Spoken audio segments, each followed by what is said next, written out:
Alrighty traders, hello everybody, hello. Today guys, what I'm going to be doing in today's video is, for me right now, it is 5:30 in the morning. I live in Australia, and it's Monday morning for me, and I have just opened up the charts right now, and I'm about to do some deep TA across all the markets, just so I can get a good idea on what's probably going to be coming up for this week, and some important levels I should be focusing on, patterns that are forming, trend analysis, looking at the moving averages, and all that sort of stuff. So in today's video, you're just going to be having a bit of a look behind the scenes of how I do my analysis, some things that I'm keeping an eye out for across all these markets. When it comes to gold, silver, I'll be looking at the cryptocurrencies, maybe even looking at some individual mining stocks. This is probably going to be just a real good sort of deep TA across all markets, and hopefully some of the stuff that I walk through today is going to really help you out. So let's get straight into it, guys. Don't place a trade based on what you'll see in this video, because there is no guarantees of making a profit in the market. It takes you a long time to become a good trader. So this video here is just to educate you to become a much better trader. Alrighty traders, before I get started, make sure if you do need some help with your trading, then grab access to that free training. You can see on the screen right now, and it's going to really help you with your trading. If you're looking for a good trading system and you're struggling with trading right now, grab access to that free training. You can see the link in the description there. So let's actually get started into I'm going to start off with the indices first, and then I'll work my way through all the other markets from there. And then we'll start to look at some of the other markets like the interest rates, and we might even start looking at things like Tesla. I've got Tesla here, and maybe some Nvidia and Bitcoin and all that sort of stuff as well too. All right, cool. So starting off with the Dow Jones. Now, the very first thing that I'm seeing with the Dow Jones is, okay, we are in a very strong upward trend through here. We did get a strong breakout, but now we're getting a very strong sort of nice, good, strong sort of bounce back through here. We had low, higher low, and then now we're broken out. And you can see it's actually really interesting, right? We had a very big strong move to the upside, and then now we're getting a bit of a move to the downside. So looking at the Dow Jones, we're probably going to be continuing a bit of a weakness from here. In fact, if I go look at my fear and greed index, so my fear and greed index, I believe this is the fear and greed index here. So if we see, like I said, we're at neutral now. We probably need to get this down to fear, or probably even close to extreme fear, to find a bottom in these markets. Just like the flip side, if you watched my videos a couple of weeks ago, we started getting into the greed level. Did we ever get to the extreme greed? No, we just got to greed, because extreme greed is above sort of 75 here. So we got into the greed level there. You can see we actually pretty much been bouncing around through here. So I believe that we may get a little bit more weakness. Let's actually at least get this fear and greed index down into the fear level. So maybe it's like a bit more, maybe it's going to be another week in the markets, if you know what I mean. Maybe it's like more weakness in the markets. But the big thing I really want you to understand as well too, right? Like that's the fear and greed index. This is the short-term swings here. But if you have a look at the overall market from this, so this is the daily charts from here. And one thing that I always like to do, guys, is whenever I'm looking at my charts, I'm always trying to get a gauge on, okay, firstly, where's the overall trend? Because I'm always looking to trade with the trend. And then I'm trying to see, is this just a pullback here, or is it a change in trend? And so for me, looking at this here, low, higher low, and we have this sort of higher low through here. So it does look like, depending on how violent this actually comes back down as well too, because I'm a big believer in that we're going to get a little bit more weakness, but then we're going to see a really big move, especially in the August, September, October. There's going to be some really big moves coming out of these markets here. It's one of the, and I'm actually in one of these indices right now. And you probably guys know what I'm talking about here. I'm actually in the Russell. And yes, I still am in the Russell. I haven't sold out of my Russell. There's no need to. I'll get to that in just a minute. But looking at the Dow Jones, we can see we're getting a bit of a pullback here, but there is a really strong, significant two levels of support coming through here. right? We have this first level coming through here. So this 40,000 level to me is a really, really, really big level of support. So we may even come back down to here and then find a bit of support and then bounce and then see this thing go to the upside. So if I go look at my weekly chart, so this is my weekly chart as well too. So yeah, we're just in a very, if I take all my trend lines off the screen and I just look at the actual market, we have a low, higher low and a higher low, and then we had a really, really big strong move up. What we don't want to do is we don't want to get so sucked into, oh, but John, this is a candlestick thingy-majiggy and it's going to reverse against us, right? Candlesticks are really subjective, aren't they? One of the hardest things about candlesticks, right, is like you might have one, a doji, and it may mean indecision or whatever, right? Or maybe a reversal, depending on what sort of method you sort of follow with a candlesticks. Then you might get like a bullish, oh, well, it's a bullish engulfing pattern, that means it's going to go up, right? And then suddenly the very next day it's like, oh no, but it's a bearish harami, or it's a bearish engulfing now, it's going to go down. You see what I'm saying here, right? That's always the hardest thing about trading candlesticks, because candlesticks is focusing on the really short-term moves, but the big moves are what is looking at the overall trend analysis. And that's why, like, one candlestick is not the thing for me. It's the overall flow of the market. So that's what I'm seeing through there on the Dow Jones. We're possibly going to come back down through here, find a bit of support, and then I see this thing. I actually got, if you look at this long-term massive channel through here that I got, as you can see, we can see how, yeah, so we can see that I do, we can see this channel coming up through here. So possibly we're going to start to see a nice, really nice move in the Dow Jones there. So let's go back to this chart here. Let's squeeze up and let's go look at the Nasdaq now. So the Nasdaq 100. The really big thing about the Nasdaq 100 is, and this is where traders are, one of the biggest things for my analysis that I'm always looking at myself is what's the trend? Okay, so for example here, I know the trend is the trend is very strong to the upside, right? Okay, cool. So what's the trend, and what's going on here? Are we just part of a what's called they're called time phases or corrections? Okay, so we know the markets go up and then down, then up and then sideways. Right, we know this is a trend here. What we don't want to do is we don't want to get sucked into these bits here thinking the market's going to crash, right? Because as you can see here, that's the bit there, and guess what? We're going through what? Another one of there, right? So right now, as we speak right now, not what I think or what I'm hoping for, or what I'm fearful of, all that emotion, right, is me just getting involved with the markets, okay? Because I want to trade what is, and then I can make decisions. And so what is right now is the market's been in, this market had a super big move to the upside up to almost 21,000 on the Nasdaq 100. And so what's happening now is we're just getting a really strong pullback, right? So I would expect to see maybe a little bit more weakness to come into roughly around, say, the 50% level. So this is the 50% Fibonacci. Maybe around there. It may even, if it's going to be very strong, it may even hold around the 38% level. But I would say around the 19,000 level is probably where it's going to get down to. So it does look like we're going to get more weakness to come out of these markets from here. But that short-term weakness is probably going to come to a bounce. And again, if we take everything off the screen here, we know this market's going up, down, up, down, up, and then down. As you can see, we get these really big corrections, right?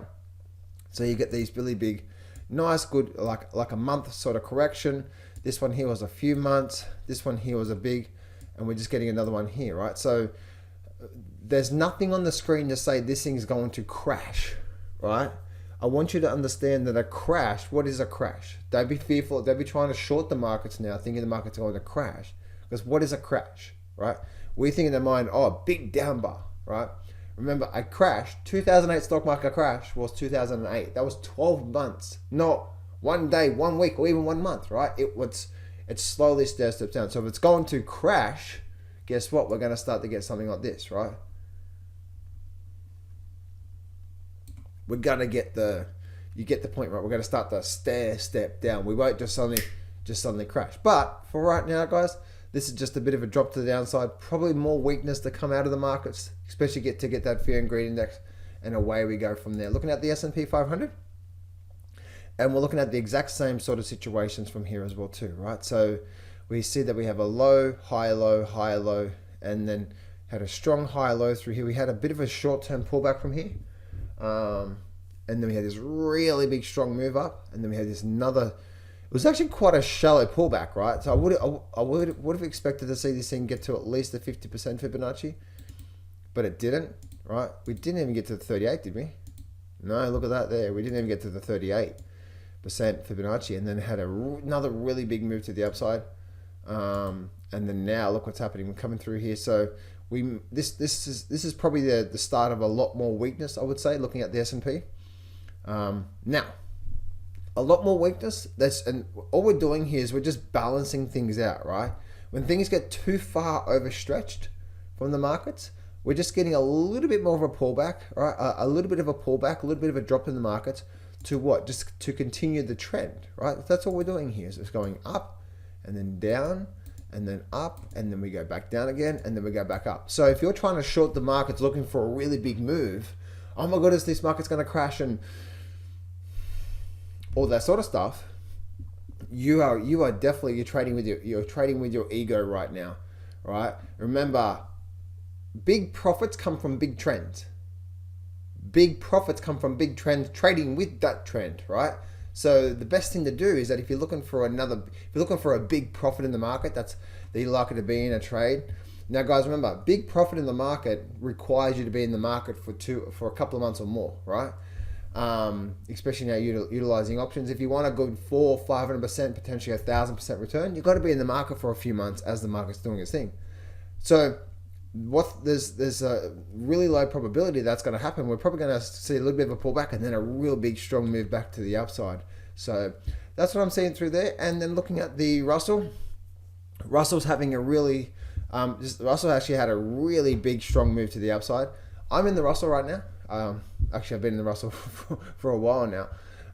Someone said in my comment section, like, John, did you sell your options at a loss? I'm like, my options are not at a loss. I got in on, I got into a trade at the start of the year for a couple of years option. So I'm in two options right now. At the start of the year, I got in and I bought a couple of years worth of options. And then on this breakout here, I bought 6 months worth of options. So, did I sell my options at a loss? No, because my entry was down here, right? So my options are still doing my options are still doing good right now. So there's no need for me to do anything. And on top of that, it's a 6 month option. Why did I buy a 6 month option? Because I'm expecting to be in this for a good 3, 4, 5 months, right? As this thing unfolds, I'm not expecting if I was expecting to be in this like in my trading system that I teach you. If you go to johnsfreegift.com, I teach you my trading system. There's trades that I'm looking to get into, and I'm probably going to be in it for maybe a week or so. If that's the case, well then I'm only buying 30 days worth of options, right? But with the Russell, I'm expecting a $300 IWM. So with the IWM, guess what? For me, and for looking at the IWM, it is it's just one of those things. You need to let the thing unfold, right? You trying to pick every single turn. You're not capitalizing on the big trends from here. This little short-term shake and bake.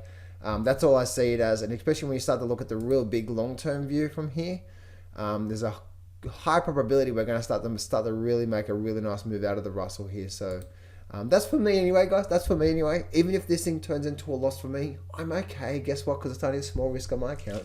So no need to worry from there. So let's just continue on here now.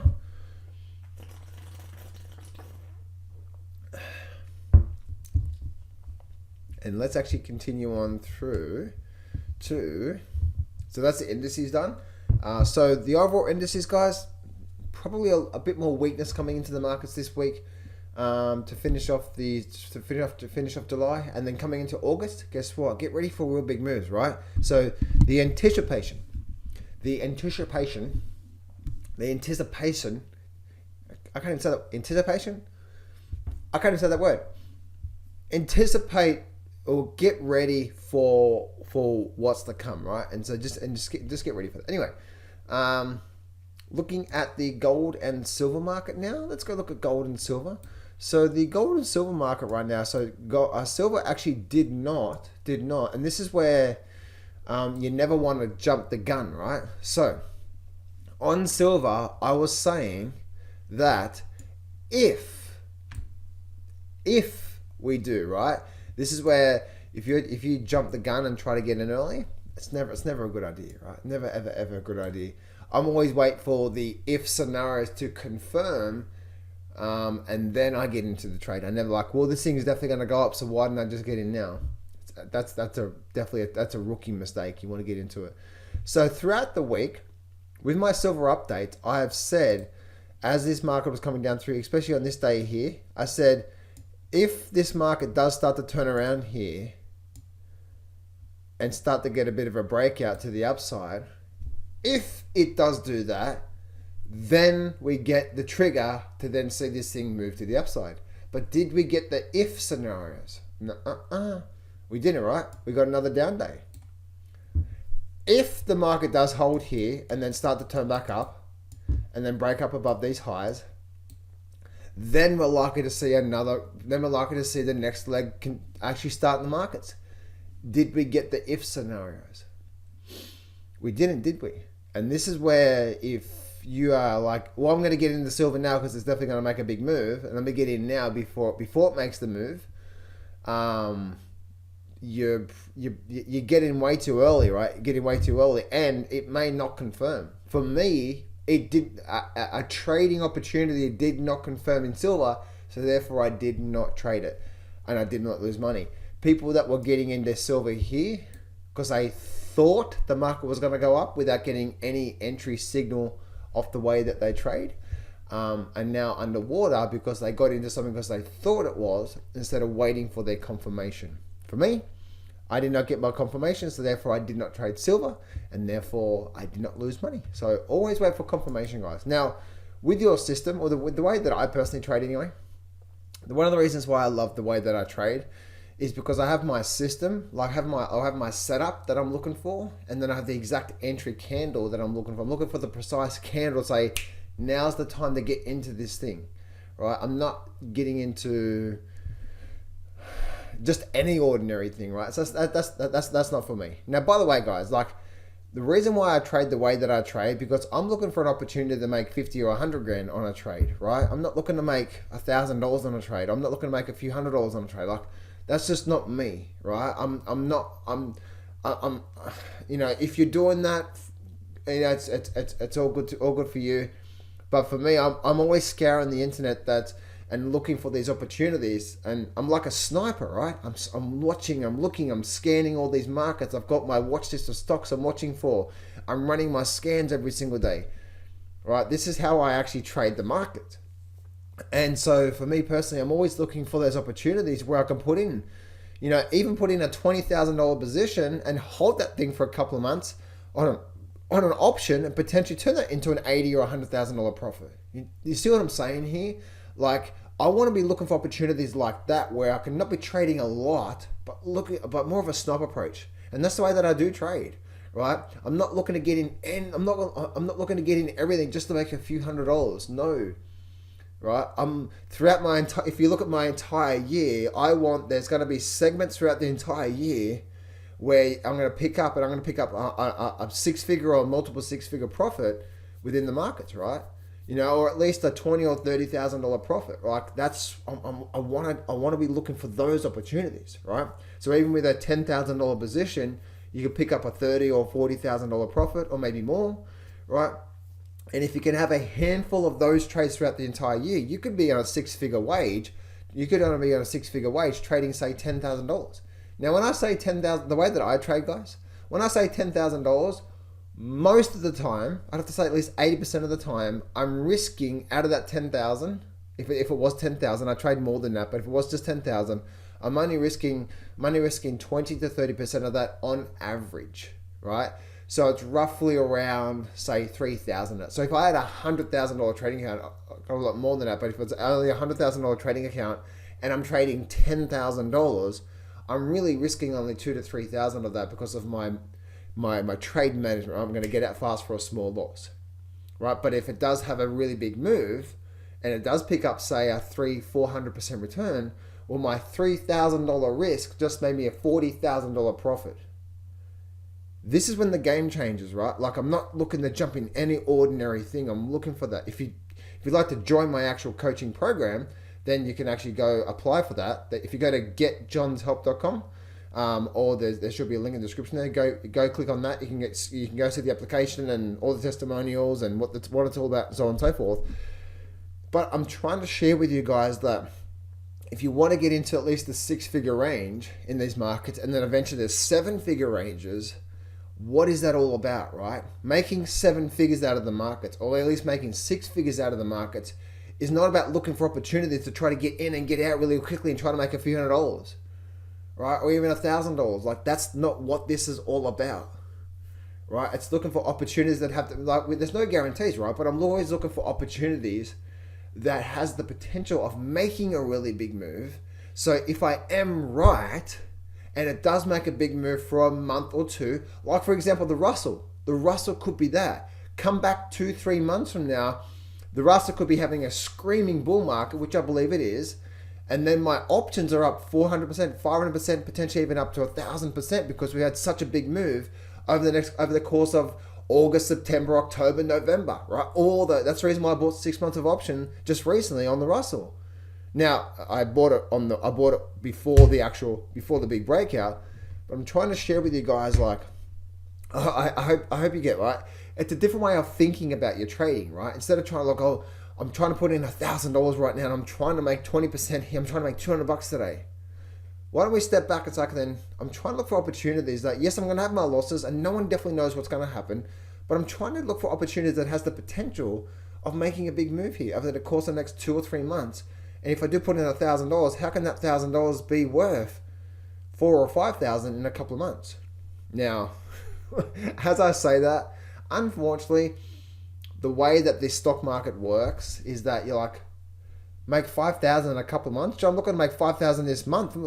And that's where you definitely go wrong when it comes to percentage returns and so on and so forth, right? And then so that's I wanted to go down that path there, guys, because I'm just trying to share with you that there's the mindset of a successful trader, right? That the mindset is one thing that I've always found is I've never found to be really successful out of the market by getting into something that looks like it could make a little short-term move and get out, like, oh, I could make a small little property, let me get into this thing, right? It's never been the thing that really I'm looking to jump into things and then hold it for a few months and then put on a nice position on that. Again, guys, like, again, there's going to be a handful of times throughout the entire year that's going to have these opportunities that if you start to put on, say, 10 or 20 grand on these trades, could make you 6 figures or more. So anyway, so let's actually go down to the good old gold market. Gold market is having a really strong sell-off as well. So everything is having a really strong sell-off this week or last week. And so we're probably going to continue down, having a bit more of a strong sell-off this week as well too. So low, high, low. We did make up to all-time new high and then we came back down. I would expect to see out of gold is that we're probably going to pull back down to here somewhere, right? So probably a little bit more weakness coming into the markets, probably for the rest of July, and then I see August being a real big pickup month, and then away we go from there. So that's what I'm seeing from there. Moving on to the mining sector as well too. Mining sector, if I squeeze my charts right up to the mining sector, you can see that we actually had this really nice move to the upside. We pretty much got to those highs up there. It's like, you can see where it actually paused up there. It paused up there because, as you can see, it came to those resistance levels all through there. And then now, low, high, low, high, low, high, low, had a very big move up. And then we had this move to the downside. And then now we can see we're probably going to get a bit of a support level through here before we start to see this thing start to make a really nice move to the upside. So everything's looking really bullish, guys. But probably for the rest of this week, we may see a bit more weakness coming into the markets as well from there. Let's go look at the. We'll take the fear and greed in the office. Okay, so let's go look at the interest rates here. Oh, you guys wanted me to look at Tesla as well too. So let me look at Tesla here. So what's happened with Tesla? So Tesla actually had a really strong move to the upside. We're right at this level of support, and now we're just holding here. So I would not be too surprised. Let me bring on some moving averages here. All right, so that's the 52. As you can see, we tend not to get too far away from the 52 before we get a bit of a correction. So looking at Tesla right now is that we're possibly going to see this thing possibly get the 52 to start the rise, and we may even start to go sideways through here. So we may even just continue going sideways, or maybe it's a bit of a short-term drop, and then we get this moving average start to catch up from here, and then we're probably likely to see this thing have a really big move to the upside. So again, there's just probably this is the week for week, right? This is the week for weakness, another week of weakness, and across the board. But this week of weakness is definitely going to be, I really truly believe it's going to be a really good buying opportunity, even for trades when it comes to that as well too. Let's go look at Nvidia as well too. Nvidia is actually really, really strong, right? Look at this here. But looking at this is my weekly chart to the left here, or this over here right now. Low, higher low, and a higher low. We're still getting higher low. So again, we had such a big up move from here, right? And there's a thing called price and time. I won't get into it too much from here, but whenever the market does such a big move like that for a while, like there's going to come a period of time where I always looking at these phases from here as like there's energy building and energy using. If the market's going up, it's using a lot of energy, right? And there comes a period of time like it did through here where it just gets tired, right? It just gets tired where you just need something like that, and then we're possibly going to come through here. So over the next probably month, I would say there's probably going to be a real good buying opportunity out of Nvidia. Not yet. I believe there's a lot more downside, but there could be a great buying opportunity coming out of Nvidia real soon. I just believe we need to come back down to a little bit more, actually a lot more, just because the market has just been going up so much. It just needs a bit of balancing out. If you are trying to jump in on the next big move on Nvidia, it's already done, right? No, go find something that hasn't had a big move, right? Oh, I'm going to get in Nvidia because it's made a massive move and it's going to keep going up. You get into something that hasn't made a big move. What is that? Oh, John. The Russell, it's still down here. It's been doing nothing for the last couple of years. FYI. Anyway, let's go look at the interest rates as well too. So let's go look at the 10-year. We are really starting to roll over here on the 10-year. Now, I can hear at least one of you say, John trying to do technical analysis on the interest rates. Yeah, duh. Guess what?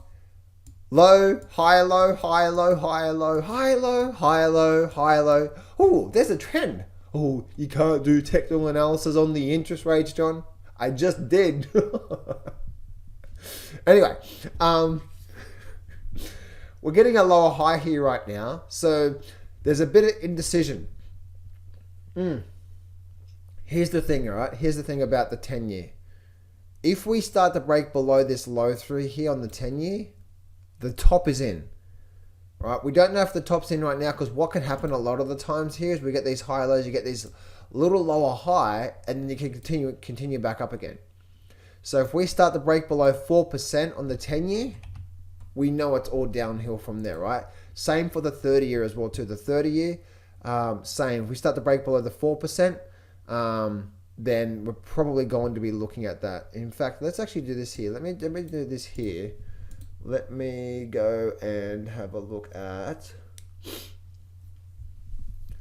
I want to show you something here with the yield curve as well too. Some people are focusing on the yield curve. Oh,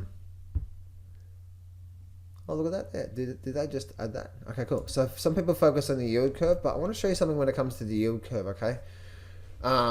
when it comes to the yield curve itself, what we want to be doing here is this. Let me see if I can zoom in here. One thing you'll notice here from the 10 to 1 year, even the 10 to 2 year is what? I'll focus on here. Let me see. Can I zoom in here? Yeah, I can. Cool. Right. So as we can see here, right, like what tends to happen when we get the inverted, but John, the inverted is the yield curve is inverted. But if history is a repeating of what the yield curve is doing, when should we be worried about a recession? Is it here? Is it here? When does these gray bars are obviously the recession, right? So when does that normally happen? Most of the time. Well, ever since 1990, what's happened? We got below, we got inverted, and then we start to come back up above the red line, and then the recession happens. We get below, it comes back up through here. So as you can see, it's the coming up, then the recession starts. It's the coming up, and then the recession starts. It's the coming up, and then the recession starts. It's the breaking below, coming up, recession. We're inverted right now. Are we above the red line? No, right? So yes, the recession is coming and the seeds have sown, but guess what? It's when we start to come up through here over the next couple of months, that's when we could start to see a recession start to actually form in the markets, right? So the recession may even started now, right? But we never know until 6 months down the road anyway. But if we're worried about a recession in the markets, guys, again, these are the gray lines, and ever since 1990. We see that it's not until we get above the red line that things really start to get heated up. So that could be happening right now, as we're starting to get what? As we're starting to get the shift of the interest rates from here, which brings possibly down to things like TMF being possibly a really good buy, maybe. But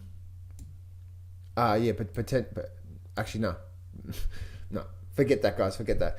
I'm looking at this here. So this actually could possibly be a good buy here. If I did do that, guys, it'd be just me thinking, right? Me thinking.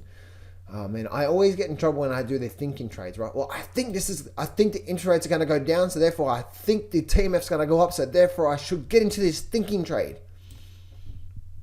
That never works for me. Oh, this is a really good trading setup that meets my trading rules. I better get into this one because that's how I make money. Now we're actually, right? And let's actually go look at Bitcoin here, guys. Bitcoin, as I did my updates yesterday, Bitcoin is just on fire. And get ready for a big breakup above new highs out of Bitcoin. And get ready for possibly at least a bit of a shoot back up towards the 85,000 level here. The seeds are sown, really big, strong move to the upside.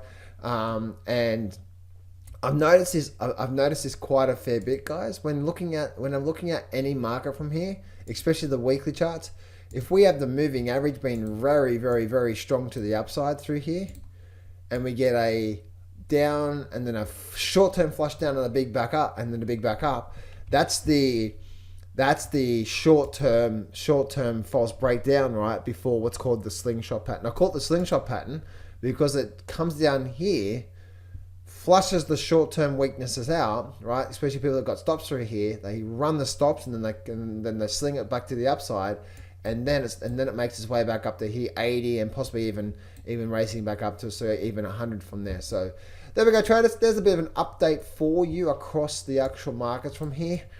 The big thing I do say, traders, is that be okay not being involved with these markets, okay? Number one thing here, guys, is just be patient, especially that this next couple of weeks. Patience and emotional control is the number one thing that I can sort of help you out with there. And the best thing that I can do, guys, is before I actually even look at the market, is make sure I'm taking care of myself. Try to get a good night's sleep the night before, right? Before looking at the markets. I like to do a bit of yoga or a little bit of stretching. Why? Because if everything is tight in my nervous system, then guess what? I'm going to respond to the situation from a tightness point of view, and therefore I'm going to be easily triggered. If I stretch everything out, like yoga or stretching, foam rolling, stuff like that, I start to become loose, fluid. Right? My posture's a lot better. I'm a lot more, my whole nervous system, my central nervous system is a lot more relaxed, especially in my back, right? Especially when you stretch your back, lower back, upper back, stretch it all out, your hips, just stretch everything out so everything's a lot more looser. And then when you come to the markets, you're not so emotionally triggered by everything. You're a lot more relaxed. And in that relaxed state, you're likely to make much better decisions. If you can do that every single day, your success rate will go through the roof throughout the entire year.